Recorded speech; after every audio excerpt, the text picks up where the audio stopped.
Books for ever میں خوش آمدید ناول نمل جس کی رائٹر ہے نمرہ احمد، اس کا یہ باب 30واں ہے اور اس کا یہ 30ویں باب کا فرسٹ پارٹ کا یہ بی پارٹ ہے، ٹھیک ہے۔ اس کے بعد لاسٹ پارٹ ہوگا انشاءاللہ اور بس یہ سیکنڈ لاسٹ ایپیسوڈ ہے۔ فائنلی ناول ختم ہو رہا ہے۔ مبارک ہو آپ سب لوگوں کو، اور مجھے بھی مبارک ہو جو میں نے اس جرنی میں آپ لوگوں کو تھوڑا بہت تنگ کیا۔ میں نے بہت کم تنگ کیا ہے، لیکن جب میں نے حال ہی میں ریکارڈ کیا تھا اس کے اتنے زیادہ دن لگے تھے نا، لیکن خیر اس کے کم دن لگے، لیکن اس میں یہ تھا کہ گیپ تھوڑا زیادہ آ گیا تھا، لیکن پہلے میں آپ لوگوں کو ایک سیکوینس کے ساتھ ہی دیتی رہی ہوں۔ میں نے آپ لوگوں کو اتنا ویٹ نہیں کروایا جتنا مجھے حال ہی میں ویٹ کروانا پڑ گیا تھا سب لوگوں کو۔ تو خیر آپ لوگوں کو بہت زیادہ مبارکباد کہ آپ لوگ یہ سیکنڈ لاسٹ ایپیسوڈ سننے جا رہے ہیں، اور ہوپ سو کہ آپ لوگوں کے ساتھ یہ جرنی اچھی رہی ہوگی، آپ لوگوں نے انجوائے کیا ہوگا۔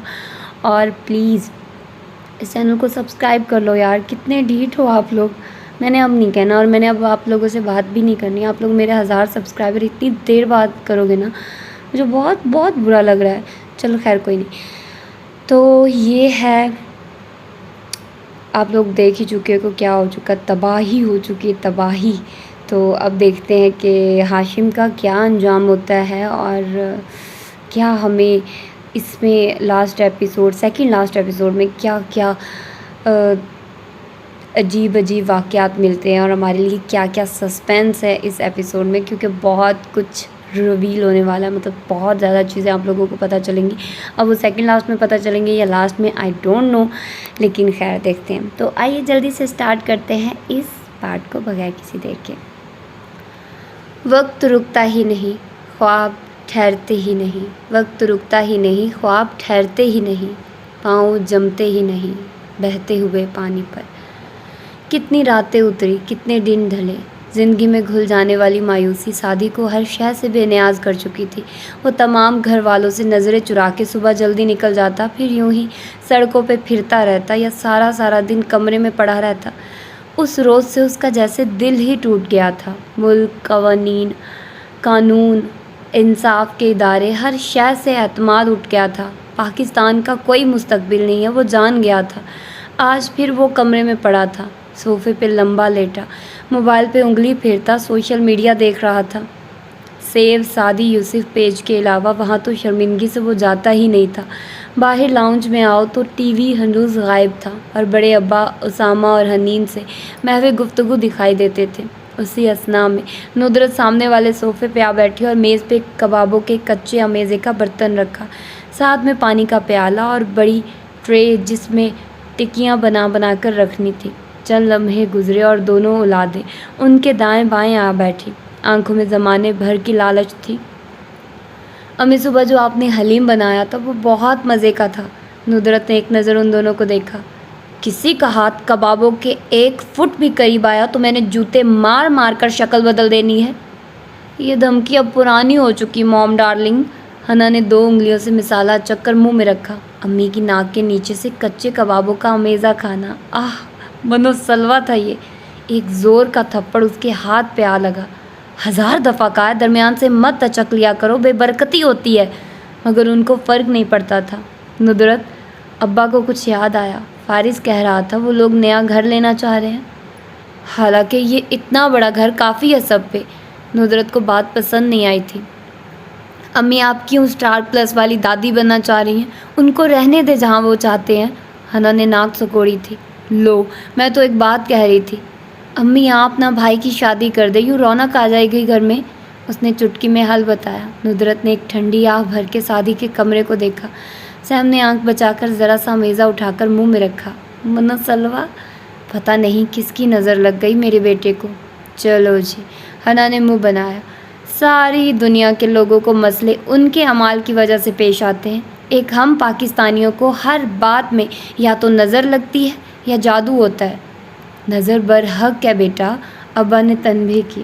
جی ابا، بالکل برحق ہے، یہ اونٹ کو ہانڈی اور انسان کو قبر تک پہنچا دیتی ہے، مگر جب قرآن میں اللہ تعالیٰ لوگوں پہ آنے والی مصیبتوں کا ذکر کرتا ہے تو فرماتا ہے کہ نمبر 1 وہ ان کو ان کے اعمال کے سبب پہنچے، نمبر 2 وہ لوح محفوظ میں اللہ نے ایسی ہی لکھ رکھی تھی۔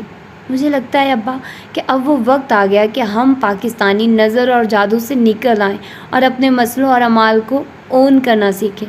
نظر لگتی ہے اور جادو بھی ہوتا ہے، مگر ذرا ذرا سی باتوں میں نہیں ہوتا۔ رہا آپ کا بیٹا تو والدہ ماجدہ ادب کے ساتھ، مگر آپ کے بیٹے اور بھائیوں کے اعمال ہی ایسے تھے۔ انہوں نے برے لوگوں کے ساتھ پنگا لیا، گو کہ انہوں نے اچھا کیا تو، مگر ہر اچھے کام کے نتیجے میں اچھائی تو نہیں ملتی نا۔ سر پہ ندرت کا تھپڑ لگا تو وہ چپ ہوئی۔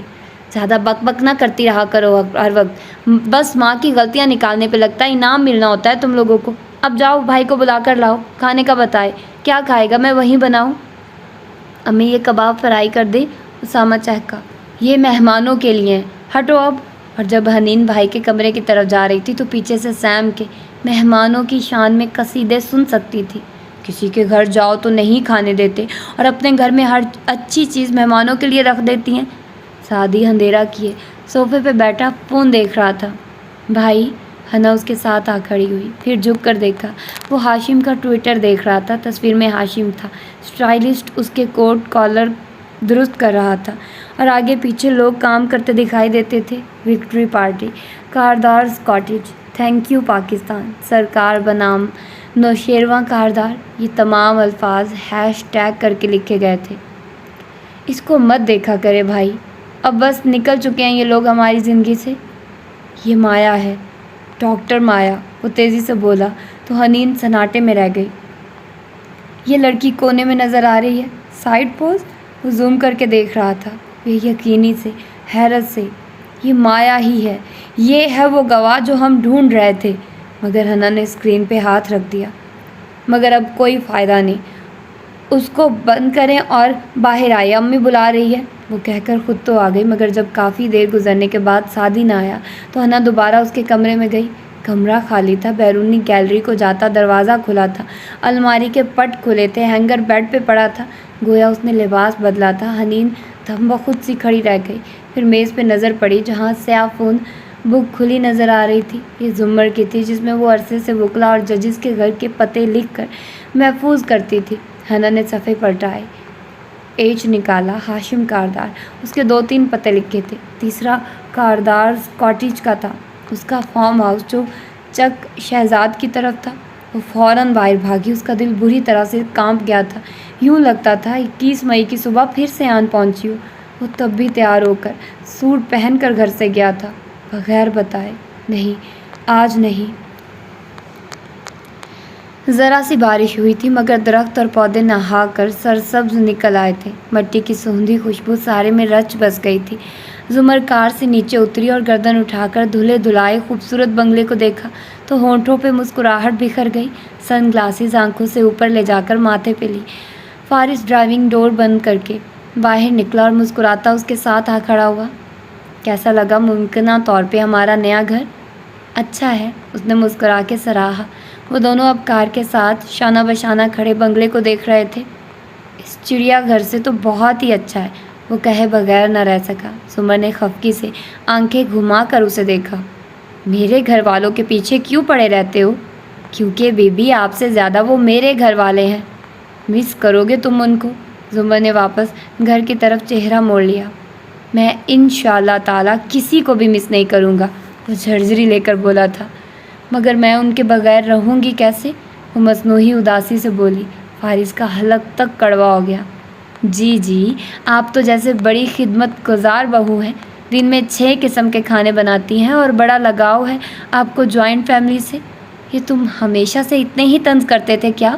وہ اب سچ مچ برا مان گئی تھی۔ آپ کی صحبت کا اثر ہے۔ ہم گھر دیکھنے آئے ہیں یا لڑنے؟ جو آپ کا موڈ ہو آپ بتا دیں۔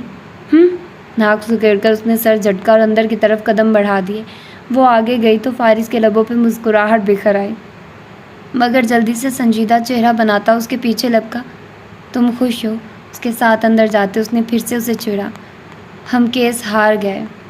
مجھے کیسا ہونا چاہیے؟ وہ واقعی اداس ہوئی۔ جیت کر کیا ہوتا؟ وہ اپیل کرتے اور شیرو بری ہو جاتا، یا ہاشم اسے جیل سے غائب کروا دیتا اور ملک سے باہر بھجوا دیتا، سب کا وقت بچ گیا۔ اب نئی زندگی کا سوچو۔ وہ اس نئے تعمیر شدہ مکان کی سیڑھیاں چڑھ رہے تھے، وہ آگے تھی اور وہ پیچھے چل رہا تھا۔ نئی زندگی میں تم اچھے اور شریف ہو جاؤ گے کیا؟ وہ مڑ کر سنجیدگی سے پوچھنے لگی۔ استغفر اللہ، وہ بڑبڑایا۔ 2-4 فقرے زبان تک آئے تھے مگر فون کی گھنٹی۔ اس نے برے موڈ سے موبائل نکال کر دیکھا۔ حنین کالنگ۔ اس کا دماغ گویا بھنا اٹھا۔ حنین، تم آخر پیدا کیوں ہوئی تھی ہمارے گھر؟ کیا تم پہ لازم ہے کہ جب آدمی مصروف ہو تم کوئی نہ کوئی کال کر کے ضرور دماغ خراب کرو گی؟ وہ واقعی غصے سے بول رہا تھا مگر دوسری طرف کے الفاظ سن کر اس کے ماتھے کے بل ڈھیلے پڑے، چہرہ پھیکا پڑا۔ کب گیا ہے وہ؟ ہم آ رہے ہیں۔ ساتھ ہی فون بند کرتے زمر کو دیکھا جو چونک کر اسے دیکھ رہی تھی۔ کیا ہوا؟ سادی، اور وہ نیچے دوڑا۔ وہ بھی تیزی سے اس کے پیچھے لپکی۔ ایک دم سے سب کچھ بدل گیا تھا۔ یہ اہل ہجر کی بستی ہے، احتیاط سے چل۔ یہ اہل ہجر کی بستی ہے، احتیاط سے چل۔ مصیبتوں کی یہاں انتہا گزرتی ہے۔ کاردارز کاٹیج چھوٹا سا تھا مگر اس کے چاروں اطراف کھلے سبزہ زار بکھرے تھے۔ کاٹیج کی 4 دیواری لکڑی اور شیشوں کی بنی تھی۔ دروازے کھڑکیاں سب اونچے شیشوں سے مرصع تھے۔ دعوت شروع ہو چکی تھی اور ایئر کنڈیشنڈ لاؤنج میں کھڑے مہمانوں کو شیشے کی کھڑکیوں سے اطراف میں پھیلا سبزہ زار صاف دکھائی دیتا تھا۔ اندر میوزک کا شور کافی تھا۔ لوگ ہاتھوں میں گلاس لیے ادھر ادھر ٹہل رہے تھے۔ کاٹیج کے کچن میں آؤ تو اس کے ساتھ ایک اور کمرہ بنا تھا۔ اس میں دیوار گیر آئینہ لگا تھا اور سامنے کھڑا ہاشم ٹائی کی نوٹ باندھ رہا تھا۔ سب ٹھیک جا رہا ہے؟ اس نے اپنے عکس کے پیچھے نظر آتے رئیس کو دیکھ کر پوچھا۔ یس سر، آپ کے ٹویٹر پہ وہ فوٹو شاپ پکچر لگا دی ہے۔ سادی دیکھے گا تو سمجھے گا کہ یہ ڈاکٹر مایا ہے اور وہ دیکھنے ضرور آئے گا۔ پن اسٹرائپ کوٹ پہنتے ہوئے وہ آئینے میں خود کو دیکھ کر مسکرایا۔ میک شور کہ اسے آرام سے اندر داخل ہونے دیا جائے۔ وہ مایا کو ڈھونڈنے کی کوشش کرے گا جو یہاں ہے ہی نہیں۔ وہ اب دھیمی آواز میں مزید ہدایات دے رہا تھا۔ فارس جس وقت دھاڑ سے دروازہ کھول کر موڑ چال کے لاؤنج میں داخل ہوا۔ حنین بے چینی سے دائیں بائیں ٹہل رہی تھی اور پیچھے ابا، ندرت اور سیم پریشان سے بیٹھے تھے۔ کون سی ڈائری ہے؟ دکھاؤ۔ وہ پسینہ پسینہ ہو رہا تھا۔ راستے میں جتنا سن چکا تھا وہ بہت تھا۔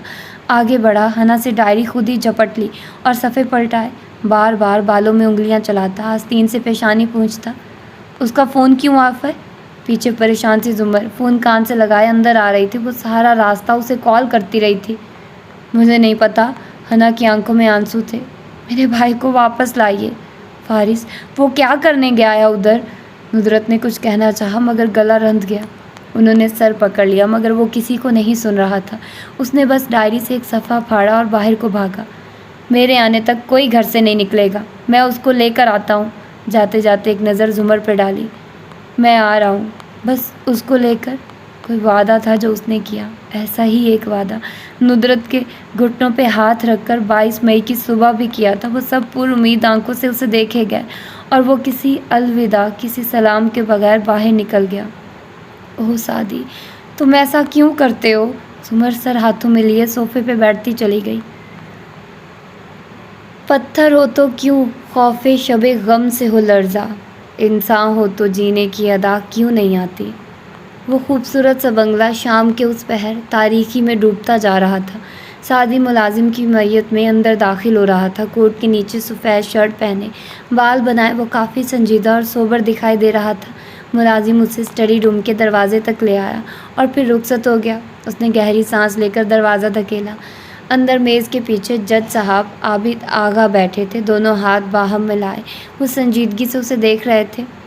مجھے بالکل بھی اچھا نہیں لگا تمہارا یہاں آنا، کیونکہ میں عدالت میں فیصلہ دے چکا ہوں۔ تمہارا مجھ سے ملنا ہر طرح سے غلط ہے، لیکن تم نے درخواست کی تھی اس لیے میں نرمی برت رہا ہوں۔ بیٹھو، وہ سنجیدگی سے بولے تھے۔ سادی دروازہ بند کر کے ان کے سامنے آ کر بیٹھا۔ کمرے میں پھر سے خاموشی چھا گئی۔ شیلف میں رکھی موٹی موٹی قانون کی کتابیں بوریت سے اس خاموشی کو سننے لگی۔ آج ہاشم کاردار وکٹری پارٹی دے رہا ہے یور آنر، اور اس میں وہ گواہ بھی شامل ہے جس کو میں ڈھونڈ رہا تھا۔ وہ ان کی آنکھوں میں دیکھتے ہوئے کہنے لگا۔ پہلے میں نے سوچا کہ وہیں جاؤں، زمر کی ڈائری کھولی تاکہ اس کے کاٹیج کا ایڈریس دیکھوں، مگر وہاں آپ کا نام دیکھا تو یہیں چلا آیا۔ وہ غور سے اسے دیکھ رہے تھے۔ میں یہاں آپ سے کچھ پوچھنے آیا ہوں یور آنر، کیا میں واقعی ساری دنیا کو جھوٹا لگتا ہوں؟ سعدی ہاتھ باہم پھنسائے۔ جج صاحب نے گہری سانس لی۔ اسٹڈی میں پھیلی مدھم روشنی نے ماحول کے تناؤ کو بڑھا دیا تھا۔ جس وقت تم لوگ پہلے دن میرے کورٹ روم میں داخل ہوئے تھے، میں کیا کچہری کا ہر ریڈر، رپورٹر، ہر وکیل، جج، حتیٰ کہ جھاڑو لگانے والا خاکروب اور جو باہر فوٹو کاپی کرنے والے بیٹھے ہوتے ہیں، وہ بھی یہ جانتے تھے کہ تمہیں کس بھائی نے گولیاں ماری اور کس بھائی نے اغوا کر کے سری لنکا بھیجا۔ سب کو پہلے دن سے معلوم تھا کہ تم سچ کہہ رہے ہو۔ سعدی دم سادھے بیٹھا رہا۔ آپ سب جانتے تھے۔ آج تمہیں ایک بات کو اچھی طرح ذہن نشین کرنا ہوگا۔ وہ قدرے آگے کو جھکے۔ عدالت میں دو طرح کے مقدمے ہوتے ہیں، یعنی جرائم دو طرح کے ہوتے ہیں، کرمنل کیسز اور کرپشنز کیسز۔ کرمنل کیسز جیسے قتل، چوری، اغوا وغیرہ کے مقدمے، اور کرپشن کیسز جیسے کسی سیاستدان یا سرکاری افسر نے اپنے عہدے کا فائدہ اٹھا کر ملک کی ترقی کے لیے جو فنڈز ہوتے ہیں ان میں سے رقم ہیر پھیر کر کے اپنے اکاؤنٹس میں بھری ہو۔ جب کسی پہ کرپشن کا الزام لگتا ہے تو ساری دنیا میں قانون یہی ہے کہ بارے ثبوت ملزم پہ ہوتا ہے، یعنی جس سیاستدان پہ الزام لگا ہے اس کو خود ثبوت دے کر اپنے پیسے کو حلال کا پیسہ ثابت کرنا ہے۔ کرپشن کیسز میں الزام لگانے والا ثبوت نہیں دیتا۔ سمجھ آ گیا؟ سعدی کا سر اس بات میں ہلا۔ اسی طرح پوری دنیا میں جب کرمنل کیس چلتا ہے، قتل، چوری، اغوا وغیرہ کے مقدمے، تو ثبوت الزام لگانے والے کو دینا ہوتا ہے، کرپشن کیس کے برعکس۔ ٹھیک وہ جانتا تھا، مگر سر کو خم دیے سنے گیا۔ تمہارے کیس میں سب کو معلوم تھا کہ تم سچے ہو، وہ جھوٹے ہیں۔ مگر سعدی یوسف خان، تمہارے پاس ثبوت نہیں تھے۔ میں نے سنا ہے تمہارے پاس کوئی ویڈیو بھی تھی ہاشم کے دفتر کی، مگر تم نے اور ہاشم نے ڈیلنگ کر کے اس کو دبا دیا، کیونکہ اس میں تمہاری بہن پہ انگلی اٹھنے کا خطرہ تھا۔ یہ باتیں کچہری میں کبھی نہیں چھپتی، سب کو سب پتہ ہوتا ہے۔ پاکستان میں ہر 100 میں سے 99 قتل جب ہوتے ہیں تو 24 گھنٹوں میں سب کو قاتل کا پتہ چل جاتا ہے، مگر سزا اس لیے نہیں ملتی کیونکہ قانون کمزور ہے۔ یہ قانون ججز نے نہیں بنائے، ہم نے صرف اس قانون کو مد نظر رکھ کر فیصلے کرنے ہیں۔ یہ جن کو تم ووٹ دے کر اسمبلیوں میں بھیجتے ہو، انہوں نے بنانے ہیں قانون۔ قانون کہتا ہے کیس میں ریزنیبل ڈاؤٹ تک نہ آئے، مگر تمہارے کیس میں شک تھا۔ جج انتظار کرتا ہے کہ ثبوت لاؤ، ثبوت لاؤ، گواہ لاؤ، گواہ لاؤ۔ تم لوگ گواہ اور ثبوت نہیں لاتے تو جج کا کیا قصور؟ ڈاکٹر سارا سٹینڈ پہ کھڑے ہو کر ہاشم سے کہتی ہیں کہ تم میرے شوہر کے قاتل ہو، مگر تم لوگ ہاشم کے خلاف کوئی کیس پر پرسو ہی نہیں کر رہے تھے۔ تمہارا سارا زور نوشیروان پہ تھا، اور میں جانتا ہوں کہ وہ مجرم تھا، اکمپائل تھا، لیکن اگر تم اسی کیس کو ہاشم کے خلاف لڑتے تو شاید ثبوت مل جاتے۔ میرا کام اپنی معلومات، اپنے دل کی گواہی اور سنی سنائی باتوں پہ فیصلے کرنا نہیں ہے، مجھے ان چیزوں کو دیکھنا ہے جو تم لائے ہو۔ وہ کمزور تھی اور پھر مجھے مجبوراً ملزم کو فائدہ دینا پڑا، بھلے آپ کو اندر سے معلوم ہو کہ وہ مجرم ہے، بھلے مجھے معلوم ہو کہ وہ مجرم ہے، مجھے فیصلہ اپنے اندر کی گواہیوں پہ نہیں کرنا۔ تم نے 2 قتل کیے، تمہارے خلاف کارروائی کیوں نہیں ہوئی؟ کیونکہ قانون شہادت تمہیں پروٹیکٹ کرتا ہے۔ اگر ملزم قانون کی محبوب اولاد نہ ہو تو فارس غازی جیسے بے گناہ بھی کبھی جیلوں سے نہ نکل سکے۔ یہ شک کے فائدے کا قانون جہاں نوشیروان جیسے لوگوں کو بچا لیتا ہے، وہاں فارس غازی جیسوں کو بھی بچاتا ہے۔ اب پوچھو، اور کیا پوچھنا ہے؟ یور آنر، وہ ہلکا سا مسکرایا اور آگے کو ہوا۔ آنکھیں ان کی آنکھوں میں ڈالے اس نے بات کا آغاز کیا۔ آپ نے واللہ بہت اچھی تقریر کی، چند لمحوں کے لیے تو میں بھی کنونس ہو گیا، لیکن مسئلہ یہ ہے کہ میں ہوں 21ویں صدی کا پاکستانی نوجوان۔ آپ میں اور مجھ میں فرق ہے۔ آپ کے زمانے کی یوتھ نے اس ملک کو لوٹ کر کھایا تھا، ہماری یوتھ ویسی نہیں ہے، اس لیے اب میری بات تحمل سے سنیے اور سمجھیے، اور میں چاہتا ہوں کہ آپ یہ آگے جا کر اپنے تمام ججز کو بھی بتا دیں، اور جو میں کہنے جا رہا ہوں اس کے کسی لفظ پہ توہین عدالت لاگو نہیں ہوتی۔ اب وہ وقت آ گیا جب ججز کو توہین عدالت کے پیچھے چھپنے کی بجائے اپنے اوپر ہونے والی تنقید برداشت کرنی چاہیے۔ آپ کہتے ہیں بارے ثبوت میرے اوپر تھا، ٹھیک، مگر میں ثبوت لایا تھا، میں گواہ لایا تھا۔ جانتے ہیں سب سے بڑا گواہ کون تھا؟ میں تھا۔ میں سعدی یوسف سب سے بڑا گواہ تھا۔ ڈاکٹر سارا اگر نفسیاتی مریض تھی تو اتنے بڑے عہدے پہ کیسے کام کر رہی تھی؟ پھر بھی اگر وہ کریڈیبل نہیں تھی تو میں تو تھا نا۔ میری گواہی کا کیا ہوا سر؟ مجھ پہ تو 2 قتل ثابت بھی نہیں ہوئے تھے، مجھ پہ دہشت گردی ثابت بھی نہیں ہوئی تھی۔ ہاشم نے تو صرف الزام لگائے، اس نے کوئی ثبوت تو نہیں دیا میرے خلاف۔ اس کے گواہ بھی کریڈیبل نہیں تھے، پھر میں کیسے ڈسکریڈٹ ہو گیا سر؟ آپ کی جگہ اگر یہ کیس کسی امریکی یا مغربی عدالت میں لڑا جاتا تو میری گواہی پہ فیصلہ ہو جانا تھا، لیکن میرے ملک کے ججز جو ثبوت سے کہتے ہیں کہ خود کو ثابت کرو، کیا یہ ججز بچے ہیں؟ کیا اس ملک میں اندھے قانون، بہرے جج اور گونگے ملزموں کا ہی راج رہے گا؟ اندھا قانون جو دیکھ نہیں سکتا کہ کون کریڈیبل ہے اور کون نہیں، بہرا جج جو مدعی کی بات نہیں سنتا، اور ملزم جو اپنا خاموشی کا حق انجوائے کرتے ہوئے گونگا بنا رہتا ہے۔ یور آنر، آپ بے شک ایک ایماندار جج ہیں، لیکن سارا مسئلہ یہی ہے کہ میرے ملک کو ایماندار ججز کی نہیں، بہادر ججز کی ضرورت ہے۔ ججز قانون نہیں بناتے، ٹھیک، قانون سیاستدان بناتے ہیں، ٹھیک، مگر ججز پریسیڈنٹس تو سیٹ کر سکتے ہیں نا۔ ججز کے فیصلے قانون بن جاتے ہیں۔ اگر اس ملک کو بہادر جج مل جائیں اور وہ فیصلے کرنے پہ آ جائیں تو انہی فیصلوں کی بنیاد پہ کمزور ثبوت کے باوجود آئندہ فیصلے درست دیے جائیں گے۔ ہمارے ملک میں ایماندار ججز بہت زیادہ مگر بہادر ججز بہت کم ہے سر۔ مجھے آج یہ کہہ لینے دیجیے یور آنر، بہت ادب سے، کہ ججز کا کام بینچ پہ بیٹھ کر گھمنڈ ظاہر کرنا یا مزاحیہ ریمارکس دے کر ہیڈ لائن بننا نہیں ہوتا، یہ اینکرز اور سیاستدانوں کا کام ہوتا ہے۔ آپ کا کام ہے آخر میں درست فیصلہ کرنا، انصاف نہیں کرنا بلکہ عدل کرنا۔ عدل اور انصاف میں فرق ہوتا ہے یور آنر۔ انصاف کہتا ہے کہ 2 لوگ ہوں اور روٹیاں 3 تو دونوں کو 1.5 روٹی دو، مگر عدل کہتا ہے کہ دونوں آدمیوں پہ غور کرو، جو کہیں دن سے بھوکا ہے اس کو 2 روٹیاں دو اور جو پہلے ہی سیر ہے اس کو 1 دو۔ انصاف کہتا ہے چوری کرنے والے کا ہاتھ کاٹو، مگر عدل کہتا ہے جو قانون روٹی نہیں دے سکتا وہ ہاتھ نہیں کاٹ سکتا۔ انصاف کہتا ہے سعدی یوسف قاتل ہے، عدل کہتا ہے سعدی یوسف کو اس راستے پہ نہ چلنا پڑتا اگر قانون فارس غازی کو 4 سال تک لٹکا کر نہ رکھتا۔ ہمیں منصف جج نہیں چاہیے، ہمیں عادل ججز چاہیے۔ اگر ہارون عبید جیسے سیاستدان، ہاشم جیسے وکیل اور جواہرات کاردار جیسے کاروباری لوگ کرپٹ ہیں تو آپ ججز ان سے زیادہ کرپٹ ہیں، کیونکہ آپ کی ذمہ داری دوہری تھی۔ آپ کہتے ہیں سر ملزم کو شک کا فائدہ دیا جاتا ہے، درست، مگر یہی فائدہ غریب ملزم کو کیوں نہیں دیا جاتا؟ امیر ملزم کی ضمانت کیوں منظور ہو جاتی ہے؟ فارس غازی کی 4 سال تک کیوں نہیں منظور ہوئی تھی؟ آپ نے جو فیصلہ دیا بالکل قانون کے مطابق دیا، میں مانتا ہوں، مگر یہ انصاف کیا آپ ججز قانون کے لیے کرتے ہیں یا اس لیے کہ ٹی وی پہ اینکرز نکتے نہ اٹھائیں؟ سر میں تب 18 سال کا تھا جب ججز کی بحالی کی تحریک چلی تھی۔ میں تب انگلینڈ نہیں گیا تھا اور جتنا ہو سکا میں اس تحریک میں شامل رہا تھا۔ مجھے آج بھی اپنے کردار پہ فخر ہے کیونکہ ہم نے عدلیہ کے لیے تحریک چلائی تھی۔ یہ الگ بات ہے کہ سابق چیف جسٹس اپنے الگ ایجنڈے پہ چل پڑے، لیکن آج مجھے یہ کہہ لینے دیجیے کہ عدلیہ تو آزاد نہیں ہوئی، مگر 2 چیزیں دیں ہمیں اس تحریک نے، 2 باقیات۔ اس نے انگلیوں کی وی بنا کر دکھائی، متکبر جج اور متشدد وکلا۔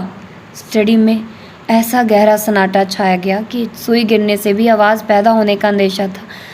جج صاحب سنجیدہ چہرے سے اسے دیکھے گئے۔ وہ وکٹری کی وی دکھا کر کہہ رہا تھا، متکبر اور متشدد، یہ بنا دیا اس تحریک نے آپ ججوں اور وکیلوں کو۔ آپ لوگ تو جانتے ہیں کہ اس ملک میں ثبوت اور گواہ کیسے غائب کرا دیے جاتے ہیں، پھر کیوں آپ کی ناک پہ ممکنہ ثبوت نہیں ٹکتے؟ کیوں ناممکن ثبوت مانگتے ہیں آپ ملزموں کو سزا دینے کے لیے؟ جج صاحب نے گہری سانس لی اور ٹھنڈے انداز میں کہا، تم اگر جج ہوتے تو قانونی پیچیدگیاں اور باریکیاں زیادہ بہتر سمجھ سکتے۔ میں مجبور تھا۔ اگر میری جگہ آپ کا بیٹا ہوتا اور وہ اپنے ظلم کی داستان سناتا اور اپنے زخم دکھاتا، کیا تب بھی آپ اس کو کریڈیبل گواہ تصور نہ کرتے؟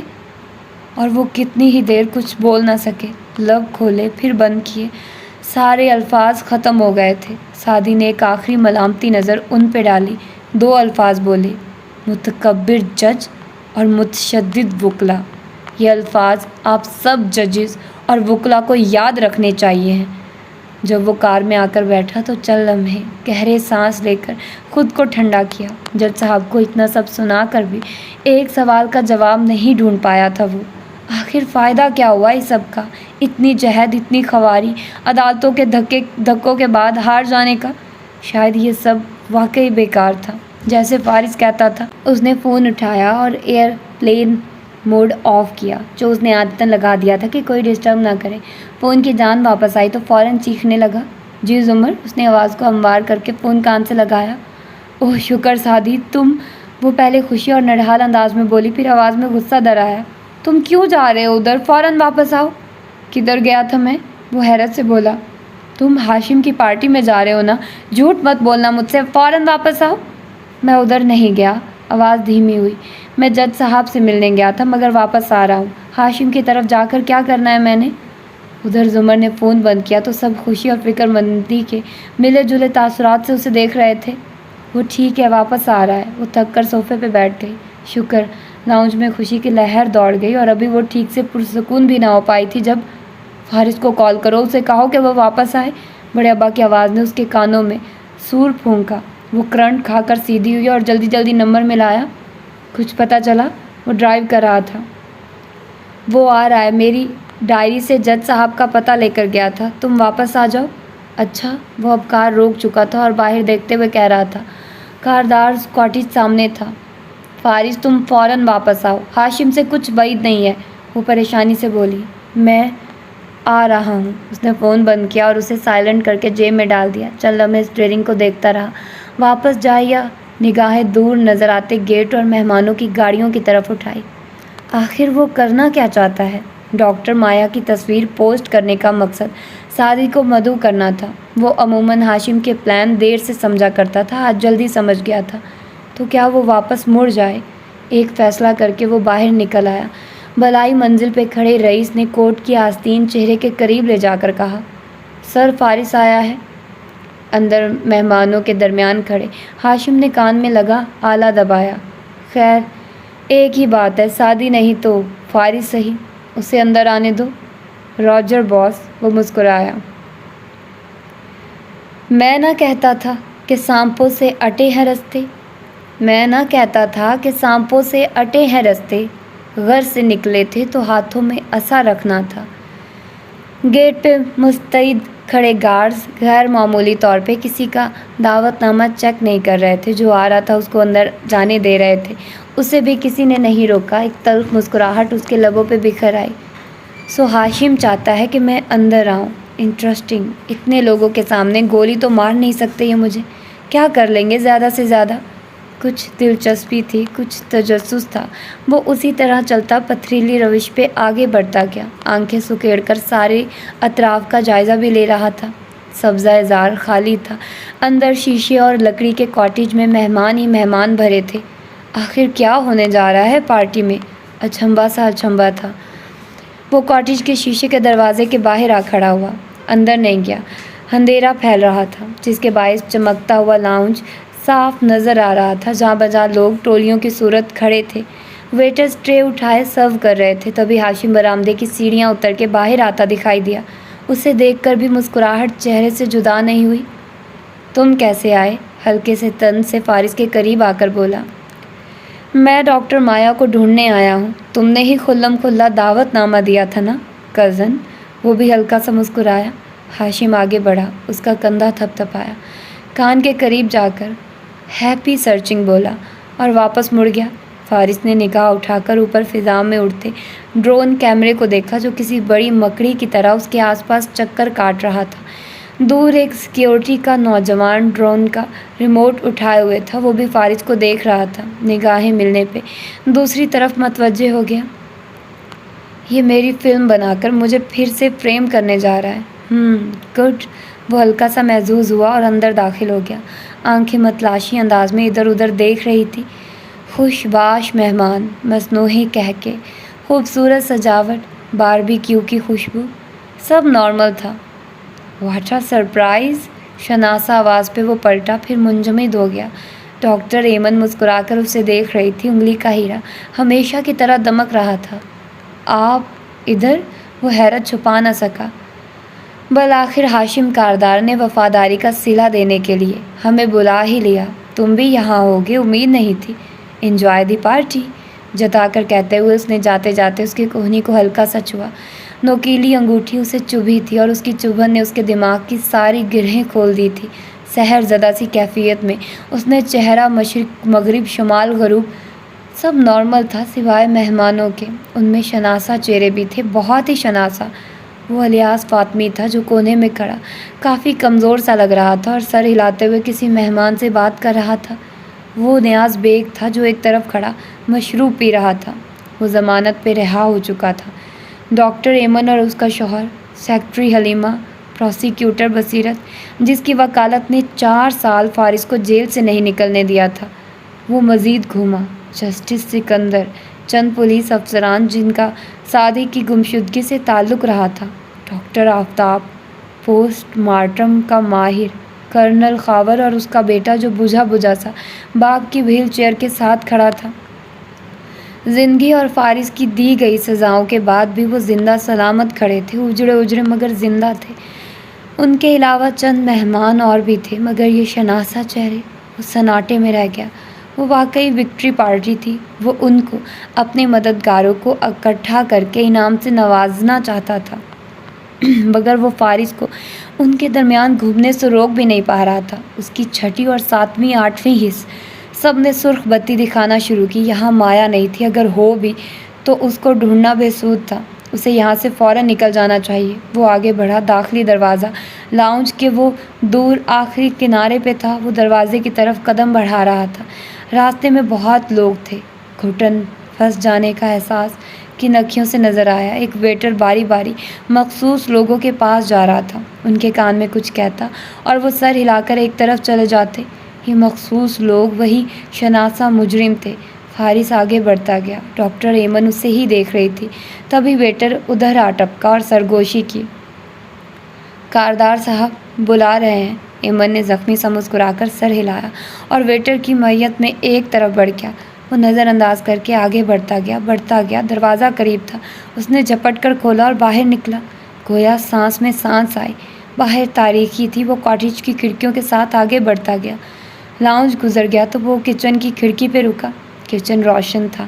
فارس نے چہرہ جھکا کر جھانکا۔ وہاں بڑے بڑے کریٹ پڑے تھے اور ان میں غیر ملکی الکوہل کی بوتلیں رکھی تھیں۔ ان کے منہ کھلے تھے اور سر پہ کھڑا ایک گارڈ بار بار گھڑی دیکھ رہا تھا اور دوسرا بوتلوں کے گرد ڈوری سے لپیٹ رہا تھا۔ ایک گارڈ کی نظریں فارس پہ پڑی مگر اس نے کوئی رد عمل ظاہر نہیں کیا، سر جھکا کر کام کرتا رہا۔ فارس کی نگاہیں کچن کی دیوار تک اٹھی۔ وہاں ایک دروازہ تھا جو آگے ایک اور کمرے میں کھلتا تھا۔ وہ کاٹیج کی دیوار کے ساتھ آگے بڑھتا گیا۔ اب اگلا کمرہ نظر آیا۔ اونچی شیشے کی کھڑکیوں سے سارا کمرہ روشن نظر آتا تھا۔ وہاں ہاشم ان تمام شناسا چہروں کو اکٹھا کیے کھڑا تھا اور مسکرا کر ان سے کچھ کہہ رہا تھا۔ شیشے ساؤنڈ پروف تھے۔ وہ آوازیں نہیں سن سکتا تھا، مگر جس طرح وہ فائلز ان میں تقسیم کر رہا تھا، جس طرح ان کے چہرے دمکنے لگے تھے، وہ سمجھ سکتا تھا کہ یہ اس کی ہاؤسنگ اسکیم کی فائلز تھی۔ پلاٹس، گھر، وہ تحفے بانٹ رہا تھا۔ اس کمرے کا ایک دروازہ لاؤنج کو جاتی گیلری میں کھلتا تھا اور دوسرا کچن میں۔ ہاشم کا فون بجا تو وہ اسے نکال کر دیکھنے لگا، پھر مسکرا کر مہمانوں سے معذرت کی اور کچن کے دروازے کی طرف بڑھا، پھر اسے عبور کر کے کچن میں چلا گیا۔ فارس اچنبھے سے واپس آیا اور کچن کی کھڑکی کے سامنے ٹھہرا۔ ہاشم اب وہاں اپنے دونوں گارڈ سے کچھ کہہ رہا تھا۔ وہ سر ہلا کر کچن کے لاؤنج کی طرف باہر چلے گئے۔ اب وہ کچن میں تنہا کھڑا تھا۔ اس نے لائٹر اٹھایا اور انگوٹھے سے دبا کر شعلہ جلایا۔ پھر وہ کھڑکی کی طرف گھوما، باہر کھڑے فارس کو دیکھا اور مسکرایا، پھر اسی طرح مسکراتے ہوئے لائٹر ڈوری کے قریب لے کر گیا۔ فارس کا سانس تھم گیا، دل رک گیا۔ ہاشم نے ڈوری کو آنچ دکھائی تو اس نے شعلہ پکڑ لیا اور وہ شعلہ ڈوری کو کھاتے بوتلوں کی طرف دوڑنے لگا۔ اس کی آنکھوں میں دیکھتے ہاشم نے ایک انگلی سے اس کی طرف اشارہ کیا۔ "You did this." آواز نہ سنائی دیتی تھی مگر ہلتے لب بتا رہے تھے کہ وہ کیا کہہ رہا ہے۔ پھر اس نے لائٹر جیب میں ڈالا اور لاؤنج میں کھلتے دروازے سے باہر نکل گیا۔ بس لمحے بھر کا عمل تھا اور سارا کھیل اس کی سمجھ میں آ گیا۔ وہ تقسیم انعامات نہیں تھی، وہ کور اپ تھا۔ وہ تمام گواہوں کو ایک کمرے میں جمع کر کے ان کو آگ لگا کر مارنا چاہتا تھا۔ کچن کے دروازے بند تھے، الکحل کی بوتلیں باری باری آگ پکڑ رہی تھی۔ الکحل مٹی کے تیل کی طرح جل جاتی ہے۔ کچن کے اوپر وینٹ تھا جو شناسہ مجرموں کے کمرے میں کھلتا تھا، جہاں وہ ہاشم کا انتظار کر رہے تھے۔ کچن میں دھواں بھرنے لگا۔ اب دھواں وینٹ سے اس کمرے میں جائے گا اور وہ مر جائیں گے دم گھٹنے سے، جبکہ لاؤنج کے مہمان سلامت رہیں گے۔ چند مہمانوں کے مرنے سے شک نہیں ہوگا کسی کو، اور الزام فارس غازی وہاں موجود تھا، اس کی فوٹیج تھی یہاں وہاں ٹہلنے کی۔ خدا کا قہر نازل ہو تم پہ ہاشم۔ وہ ہکا بکا سا چند قدم پیچھے ہٹا، پھر الٹے قدموں سبزہ زار کی طرف دوڑا۔ اسے وہاں سے بھاگ جانا چاہیے تھا، جلد از جلد اسے وہاں سے نکلنا تھا۔ وہ چند قدم ہی چل پایا، پھر مڑ کر دیکھا۔ شناسہ مجرموں کے کمرے میں سیاہ دھواں بھرتا دکھائی دے رہا تھا۔ پہلے لوگ حیران ہوئے، پھر ادھر ادھر دوڑے گیلری میں کھلتے دروازے کو ڈاکٹر ایمن نے پیٹا، مگر وہ لاک تھا۔ لاؤنج میں میوزک تیز تھا، مزید تیز ہو گیا۔ چند افراد شیشے کی کھڑکیوں کو پیٹ رہے تھے، مگر وہ ان بریکیبل گلاس کی بنی تھی۔ فارس کی جیب میں اس کا فون تھر تھرا رہا تھا۔ وہ جانتا تھا یہ زمر ہوگی، وہ اسے واپس بلا رہی ہوگی، مگر اسے سب بھول گیا۔ وہ تیزی سے اس دھواں بھرتے کمرے کی طرف لپکا۔ اسے ان لوگوں کو وہاں سے نکالنا تھا، اور تب اس نے دیکھا غاز پہ اس کے سامنے ایک سایہ سا کھڑا ہوا، سفید سایہ، اینک لگائے، اس کا بھائی وارث۔ وہ سنجیدگی سے اسے دیکھ رہا تھا۔ تم گھر جاؤ فارس، وہاں کیا جا رہے ہو؟ یہ گناہ گار لوگ ہیں، ان کو مرنے دو۔ کیا تم بھول گئے کس طرح انہوں نے مجھے پنکھے سے لٹکایا تھا؟ وہ ملامتی انداز میں بولا تھا۔ فارس کے قدم لڑکھڑائے، سانس تیز تیز چلنے لگی۔ اس نے آگے بڑھنا چاہا تو ایک اور سایہ سامنے نمودار ہوا۔ آپ نے کہا تھا آپ میرے لیے لڑیں گے۔ وہ سفید سی زرتاشا تھی، اس کی آنکھوں میں گلا تھا۔ ان لوگوں کو ان کا بدلہ ملنے والا ہے۔ انہوں نے عدالت میں میرے اوپر کیچڑ اچھالا، میرے کردار کو اخباروں کی زینت بنایا، مجھے گولیاں ماری۔ ان کو مرنے دیں، میرا سوچیے۔ اس نے سر جھٹکا، مگر سائے غائب نہیں ہوتے۔ ان دونوں کے درمیان سعدی چلتا ہوا آتا دکھائی دیا، سفید سایہ، ہیولا سا۔ یہ میرے گناہ گار ہیں، آپ ان کی فکر کیوں کر رہے ہیں؟ جائیے، اپنی جان بچائیے، بھاگیے۔ اس نے چہرہ موڑا، ایک احمر کا سایہ بھی ساتھ آ کھڑا ہوا تھا۔ انہوں نے میرا خاندان تباہ کر دیا۔ غازی، ان کو ان کے اعمال پہ چھوڑ دو، تم ان کو نہیں بچا سکتے۔ جاؤ، نئی زندگی شروع کرو، نئے گھر میں۔ اس کے قدم زنجیر ہو گئے، بھاری بھاری بیڑیوں سے کس دیے گئے تھے۔ وہ کسی طرف نہیں مڑ پا رہا تھا، وہ پتھر کا ہو گیا تھا۔ چلے جاؤ فارس، ان کو مرنے دو غازی۔ وہ سارے سائے ایک ساتھ بولنے لگے تھے، چیخنے لگے تھے۔ وہ الٹے قدموں پیچھے ہٹا، تیز ہوتے تنفس سے ان سب کو دیکھا۔ ہاں، یہ سب گناہ گار ہیں، قاتل ہیں۔ اس کی آواز کپ کپ آئی، آنکھیں سرخ پڑ کے بھیگ رہی تھی۔ ہاں، یہ میرے دشمن ہیں، برے لوگ ہیں۔ وہ ٹھہرا، پھر گردن تن کر ان سایوں کو دیکھا۔ مگر میں ان جیسا نہیں ہوں۔ اور وہ اس کمرے کی طرف سرپٹ دوڑا۔ سائے فضا میں تحلیل ہو گئے، ایسے جیسے خدا کا نام لینے پہ آسے بھاگ جاتے ہیں۔ اب اسے کچھ یاد نہ تھا سوائے اس کے کہ وہ انسان تھے اور وہ تکلیف میں تھے۔ سارے انتقام، سارے زخم، سارے جرائم، وہ سب بھول گیا تھا۔ وہ انسان تھے اور وہ تکلیف میں تھے۔ ہاشم تیز چلتا، راہداری عبور کرتا، کاٹیج کے آخری کمرے میں آ پہنچا تھا۔ دونوں گارڈز اس کے ہمراہ تھے اور رئیس اس کے انتظار میں بیٹھا تھا۔ کتنے منٹ ہیں ہمارے پاس؟ اس نے آتے ساتھ ہی اپنی ٹائی کھینچی۔ زیادہ نہیں ہے، جس وقت دوسرے مہمان اور فائر بریگیڈ کا عملہ جل جانے والے افراد کو نکالنے آئے گا، آپ کو ان کے درمیان ہم پہنچا دیں گے۔ یہ ادھر۔ وہ اب ہاشم کی شرٹ کا گریبان پھاڑ رہا تھا۔ دوسرے لڑکے نے کمال مہارت سے اس کے ماتھے کے اوپر چاقو سے چیر لگانا شروع کیا، جس سے بھل بھل خون بہنے لگا۔ اس کو اسٹیرلائز کیا تھا؟ اس نے درد کی شدت سے آنکھیں بند کر کے پوچھا۔ یس سر، وہ فرما برداری سے کہتا اسے تیار کر رہا تھا۔ حادثے والے کمرے کے واحد سروائیور کو اچھا خاصا زخمی لگنا چاہیے تھا۔ وہ شناسہ مجرم مر جائیں گے تو کون بتائے گا کہ ہاشم اس وقت کمرے میں نہیں تھا؟ اور چونکہ لاؤنج کے مہمانوں کو بچ جانا تھا، اس لیے کوئی یہ نہیں کہہ سکتا تھا کہ ہاشم واحد بچنے والا انسان تھا۔ کوئی اس پہ شک نہ کرتا اور وہ ہیرو بننے جا رہا تھا۔ کمرے میں دھواں بھر رہا تھا، درمیانی دروازے کو آگ نے پکڑ لیا تھا اور وہ جل رہا تھا۔ لوگ کھانس رہے تھے، اوندھے منہ گر رہے تھے، دھکم پیل مچی تھی۔ کوئی کھڑکیوں کو کھٹکھٹا رہا تھا، کوئی لاکڈ دروازہ پیٹ رہا تھا، مگر وہ دونوں توڑے نہیں جا سکتے تھے۔ فارس تیزی سے دوڑتا ہوا کھڑکی تک آیا۔ حلیمہ کھانستی ہوئی اس کے ساتھ کھڑی شیشے کو زور زور سے تھپڑ مار رہی تھی۔ فارس نے ایک گملہ اٹھایا اور زور سے کھڑکی پہ دے مارا۔ چند خراشیں آئی مگر بے سود۔ گملہ ہاتھ سے چھوٹ گیا، اس کا اپنا ہاتھ زخمی ہو گیا۔ وہ پرواہ کیے بنا آگے کو دوڑا، کاٹیج کی دیوار کے ساتھ بھاگتا ہوا مرکزی دروازے تک آیا۔ لاؤنج کی شیشے کی کھڑکیوں سے اندر مگن خوش باش ٹہلتے لوگ دکھائی دے رہے تھے۔ میوزک بہت تیز تھا، کان پڑی آواز سنائی نہ دیتی تھی۔ اس نے شیشے کا دروازہ زور زور سے بجایا۔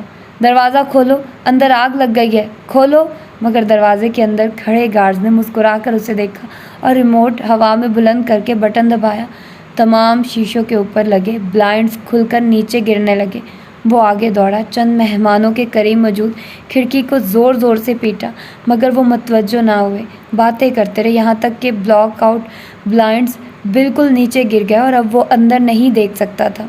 اللہ کا قہر ہو تم پہ ہاشم، وہ غصے سے چلاتا اور واپس اس جلتے ہوئے کچن کی طرف بھاگا۔ اس کو پسینہ آ رہا تھا اور سانس بے ترتیب تھی۔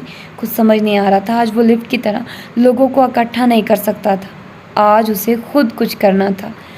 کچن کے سامنے رک کر اس نے چند گہرے سانس لیے اور سوچنے کی کوشش کی۔ جلتے کمرے میں لوگ ابھی تک چلا رہے تھے مگر مدد نہیں آ رہی تھی۔ دونوں دروازے بند تھے اور کھڑکیاں توڑی نہیں جا سکتی تھی، مگر وہ کھولی تو جا سکتی تھی۔ وہ تیزی سے آگے آیا، کھڑکی کے فریم کو ہاتھ سے ٹٹولا۔ وہ اندر سے لاک تھی اور افراتفری کے عالم میں آگے پیچھے بھاگتے لوگ کالے دھوئیں کی زیادتی کے باعث انہیں کھول نہیں پا رہے تھے۔ کسی کو معلوم نہ تھا کہ وہ کھڑکی کہاں سے کھولنی ہے۔ اسے معلوم تھا، وہ اس کاٹیج میں نوجوانی کے دنوں میں آتا رہا تھا۔ اورنگزیب لائے تھے اسے ایک دفعہ۔ یہ عام سلائڈنگ ونڈو تھی مگر یہ اندر سے کھلتی تھی اور اس جلتے کمرے کو جاتے دونوں دروازے بند تھے۔ تیسرا دروازہ جل رہا تھا۔ تیسرا دروازہ؟ وہ چونکا، پھر کچن کی کھڑکی تک آیا۔ یہ بند تھی مگر لاک نہیں تھی۔ ہر پلان میں جھول ہوتا ہے۔ ان کا خیال تھا کوئی جلتے کچن کے راستے بھاگنے کی کوشش نہیں کرے گا، مگر یہ اندازہ نہ تھا کہ کوئی باہر سے یہاں آ سکتا تھا۔ اس نے دونوں ہاتھوں سے زور لگا کر اس کے شیشے کو دائیں طرف دھکیلا۔ وہ سرکنے لگا، اندر سے بہت سا دھواں باہر نکلنے لگا۔ محفوظ کمرے میں بیٹھے رئیس نے ٹیپ اسکرین دیکھ کر ہاشم کو مخاطب کیا۔ وہ کچن کی کھڑکی سے اندر جانے کی کوشش کر رہا ہے، ہم نے اسے بند کیوں نہیں کیا؟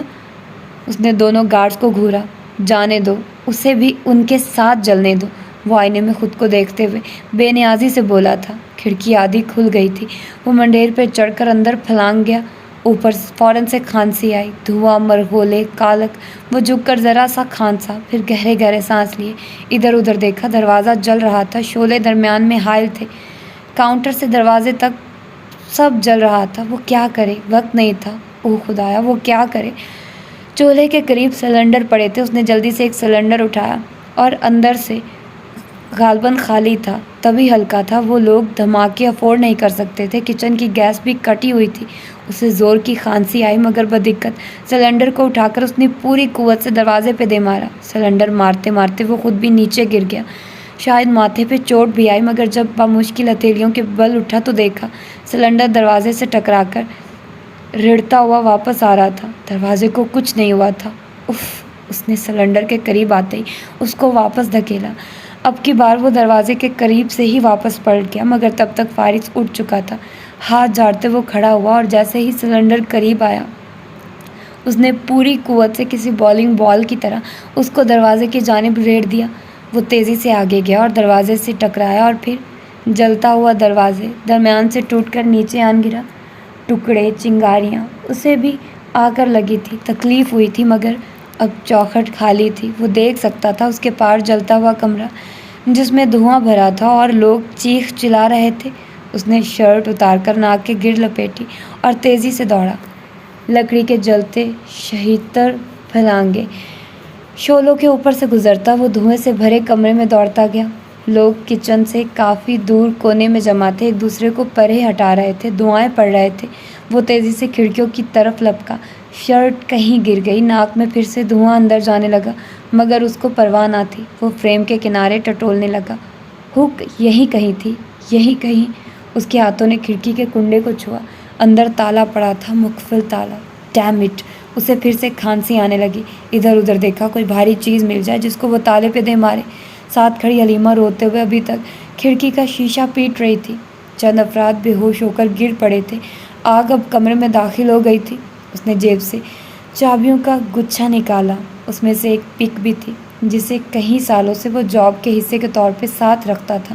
اس نے تیزی سے وہ تالے میں گھسائی۔ تالا نیا تھا اور غالباً پولیس کے آنے سے پہلے گارڈز نے اتار لینا تھا۔ دھوئیں کے باعث وہ کچھ دیکھ نہیں سکتا تھا، مگر آنکھیں بند کر کے اس نے محسوس کرنا چاہا۔ 6 پنس، 1 2 3۔ وہ باری باری پک کی مدد سے سب کو چھو رہا تھا۔ 4 5 6۔ کلک! اس کے لبوں سے نکلا۔ تالا کھل گیا۔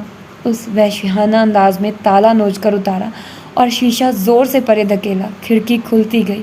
حلیمہ توازن برقرار نہ رکھ سکی اور نیچے گر گئی، مگر وہ لپک کر آگے آیا اور اسے کھینچ کر باہر نکالتا لایا۔ اور فرنچ ونڈوز تھی، پوری دیوار کی جگہ پہ حائل تھی۔ اس کو لا کر باہر گھاس پہ ڈالتے ساتھ وہ اندر کی طرف لپکا۔ اس طرف آؤ، کھڑکی کی طرف آؤ! اب وہ چلا چلا کر دھوئیں میں پھنسے لوگوں کو کہہ رہا تھا۔ وہ سب اس کے دشمن تھے، وہ سب اس کے مجرم تھے، وہ سب اس کے گناہ گار تھے، مگر وہ ان جیسا نہیں تھا۔ وہ ان کو پکڑ کر گھسیٹ کر شیشے کی کھلی دیوار کے باہر لا رہا تھا۔ کچھ نے کھلا روزن دیکھ لیا، کچھ نے نہیں دیکھا۔ دھکم پیل پھر سے مچ گئی تھی۔ بے ہوش ہوئے لوگوں کو اٹھانا اور کھینچنا سب سے بڑا مسئلہ تھا۔ آگ کمرے میں داخل ہو چکی تھی اور فرنیچر کو پکڑ چکی تھی۔ وہ درمیان میں ایک دفعہ گرا بھی تھا، کہیں درد بھی ہو رہا تھا، مگر اسے پرواہ نہیں تھی۔ وہ بے ہوش ہوئے فاطمی کو کندھوں سے گھسیٹ کر باہر لا رہا تھا۔ لاؤنج کے مہمانوں میں سے کوئی کچن کی طرف آیا تھا۔ جلتا بند دروازہ دیکھا تو شور مچا دیا۔ لاؤنج کا میوزک تھم گیا۔ لوگ دیوانوں کی طرح باہر لان میں بھاگے۔ محفوظ کمرے میں بیٹھے ہاشم کو رئیس نے تسلی دی۔ لوگ بچ جائیں یا مر جائیں، الزام فارس پہ ہی آئے گا۔ مگر ہاشم کی تیوریاں چڑھ رہی تھی اور وہ شدید برہم نظر آتا۔ اسکرین پہ لائیو فوٹیج دیکھ رہا تھا۔ اس کو یوں کھلا نہیں چھوڑنا چاہیے تھا۔ فرنیچر کو شعلے اپنی لپیٹ میں لے رہے تھے۔ بہت سے لوگ باہر نکل چکے تھے اور اب سبزہ زار پہ گرتے ہوئے بھاگتے آگے جا رہے تھے۔ وہ بدقت الیاس فاطمی کو کھینچ کر باہر لایا، پھر اسے گھاس پہ ڈالا اور وہیں گھٹنوں پہ ہاتھ رکھ کے جھکے کھڑے گہرے گہرے سانس لیے۔ تمام شناسا مجرم باہر آ چکے تھے۔ لاؤنج کے محفوظ مہمان وہاں سے نکل کر اس طرف نہیں آئے تھے۔ وہ پارکنگ کی طرف بھاگ رہے تھے، اپنی جان بچانے، اپنی گاڑیوں کی طرف۔ عجب قیامت کا عالم تھا۔ افراتفری، دھکم پیل، کمرہ جل رہا تھا۔ دھوئیں کے مرغولے اٹھ کر فضا میں گم ہو رہے تھے۔ ایسے میں وہ اس دہکتے جہنم کے سامنے کھڑا گہرے گہرے سانس لے رہا تھا۔ نڈھال زخمی، مگر اس کے اندر اطمینان بھر رہا تھا۔ اس نے ان کو بچا لیا تھا، سب ٹھیک ہو گیا تھا۔ ابا، ابا! اور تب اس نے وہ حلق پھاڑ کر چیخنے کی آواز سنی، شناسا آواز۔ اس نے گردن موڑی۔ لاؤنج کے بھاگتے مہمانوں میں سے صرف ایک مہمان دوڑتا ہوا اس طرف آ رہا تھا۔ نوجوان لڑکا جو اپنے باپ کو پکار رہا تھا، خاور کا بیٹا۔ فارس غازی کا سانس تک رک گیا۔ میرے ابو کہاں ہیں؟ وہ دوڑ دوڑ کر ایک ایک شخص کے پاس بھاگ رہا تھا، کسی خواب کی سی کیفیت میں۔ فارس نے گردن گھمائی۔ لوگ بھاگ رہے تھے نجات کی طرف، بچاؤ کی طرف۔ وہاں کوئی وہیل چیئر نہ تھی، وہاں کوئی خاور نہ تھا۔ وہ تیزی سے لڑکے کی طرف بھاگا۔ خاور کہاں ہے؟ وہ شور کے باعث چلا کر لڑکے کو کندھوں سے جھنجھوڑ کر پوچھ رہا تھا۔ ابو کو کاردار صاحب نے اس کمرے میں بلوایا تھا، مجھے نہیں جانے دیا۔ میرے ابو اندر ہیں، میرے ابو کو نکالو۔ وہ اونچا اونچا رو رہا تھا، ہاتھ پیر مار رہا تھا۔ میرے ابو چل نہیں سکتے، میرے ابو چیخ نہیں سکتے۔ اور اس نے مزید کچھ نہیں سنا۔ وہ پلٹا اور جلتے کمرے کی طرف دوڑا۔ کسی نے آواز لگا کر اسے روکا، منع کیا۔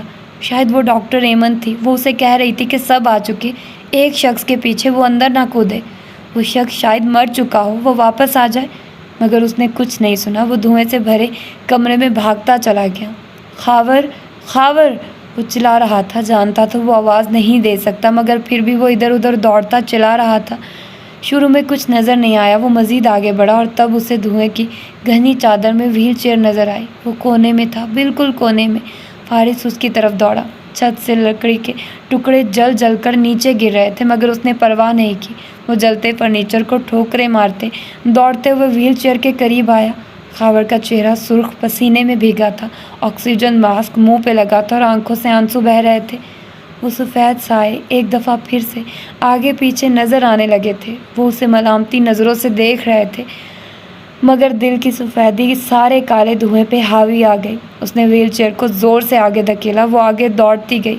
خاور کا بیٹا دھوئیں کی چادر کے پار کھڑا تھا۔ اس نے بھاگ کر ویل چیئر کو تھما اور باہر نکالتا لے گیا۔